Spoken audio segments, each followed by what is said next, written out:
Le Vieux-Mans, c'est tout d'abord un patrimoine visible, mais également un patrimoine caché. Véritable gruyère, la vieille ville est parsemée de caves comme celle-ci. Certaines datent du XIIIe siècle. Alors de là à imaginer templiers, trésors et autres souterrains refuges, il n'y a qu'un pas. Mais attention, les historiens veillent. La question du souterrain refuge est une question très importante, mais à laquelle on ne sait pas répondre aujourd'hui. Ce que l'on sait, c'est que ce type de cave, évidemment, servait à stocker, engranger la nourriture.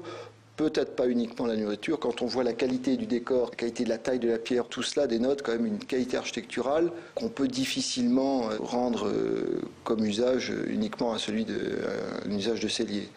Oubliez donc les combats de chevaliers dans la terre mancelle, d'autant que cette niche semble confirmer un usage plus terre-à-terre, le stockage de denrées. Pourtant, face aux preuves archéologiques et architecturales, les légendes perdurent. Derrière ce mur, il y aurait un souterrain qui mènerait directement à la cathédrale. On se demande bien à quel titre un particulier, fût-il chanoine de la cathédrale, aurait-il droit à un accès particulier et pourquoi il irait par un souterrain humide à sa cathédrale alors qu'il est dans un quartier de chanoine et il pourrait très bien y aller à pied à découvert sans avoir besoin de passer par un souterrain dont on se demande bien par où il pourrait aboutir parce que tous les sols de la cathédrale ont été refaits à plusieurs reprises et personne n'en a jamais abordé la question. Enfin, cela dit, ça relève d'une très belle légende qu'il convient de garder comme celle-là. La cathédrale, pourquoi pas? Et les trésors? Là encore, les historiens sont d'accord pour mettre un terme à nos rêves. Il n'y en a pas. Enfin, pas tout à fait.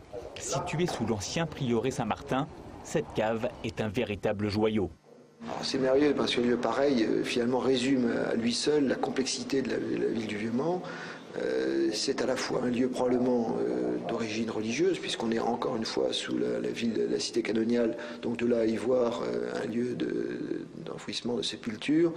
Il y a qu'un pas qui a été, semble-t-il, franchi par un certain nombre d'historiens de sommité. Je pense que la question de l'usage reste encore à déterminer en l'absence de texte qui serait déterminant pour assurer une proposition fiable. Alors sans texte, chacun est libre de continuer à imaginer ce que bon lui semble. Cave, souterrain, trésor ou autre mystère, à chacun son idée.